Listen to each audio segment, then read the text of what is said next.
Hello friends नमस्कार। आपण मैंने केमती अच्छी भावुची भल थे मु भी भल अच्छी। राखी पूर्णिमार रेसिपी गुड़ाक मोर रही जाइथिला जोटा मु एडिटिंग करनथली पोस्ट करनथली किछि कारण जोगु भावुची ए पोस्ट कले आपण माने पसंद करेंगे। आपण जेकोसी दिन ब्रेकफास्ट करी खाई परिबे, ब्रेकफास्ट डिनर आपण माने करिकि खाई परिबे।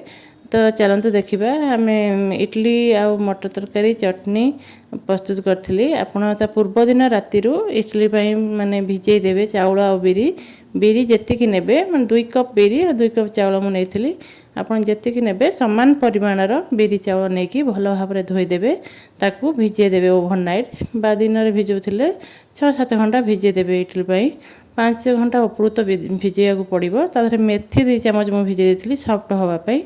आउ कहते मेथी भिजेले गैस भी हुए ना आ सफ्ट हुए पिठा भी। तो भिजेकी मुझे रखीदी राति सारा तापर मु सकाळू माने सकाळू भिजे देती दिन मान राति मुझे बाटिकी रखीदी राति सारा पिठूटा बाटिकी रखीदी। देखिपे केते माने पपी आउ माने फुली जाइए पूरा पिठूटा बढ़िया भाव में।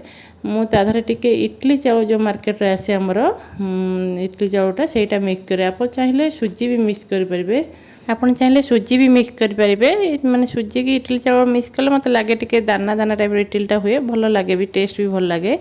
मुझे गोले गाड़ी रखीदी। चटनी बुटटा को भिजे देते भुजे धोईकी रखीदे।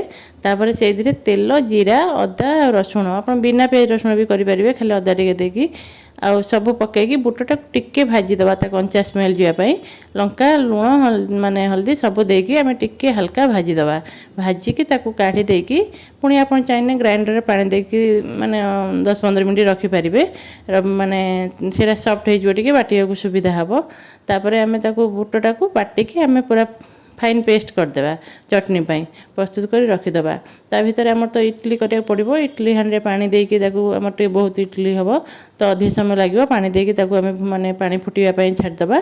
तापर चटनी प्रस्तुत हो गलापर आम गोटे तड़का देदेबा। आप जानते भूसुंगा पत्र आ शुखिला लंका जीरा टिके सोरिष ताकू आम माने चटनी रे तड़काटा लगेदेबा बढ़िया टेस्ट लगे चटनी। आप थे ट्राए कर निहाती देखिए। चटनी आमर प्रस्तुत हो रेडी हो रहीगला। आमर इडली पानी देकी भी रखीदे इडली छांचरे। ता भर मटर भी राति सारा भिजे देती। मटरटा को आम हुइसिल देदेबा 2टा आलू गोटा मुझे चोपा छड़ी पकईदे काटी सीझी जाए काटिकी आम तरकारी प्रस्तुत करिया। मटरटा माने बेसी सीझेबे नहीं कि माने गोटा गोटा रखिबे नहीं।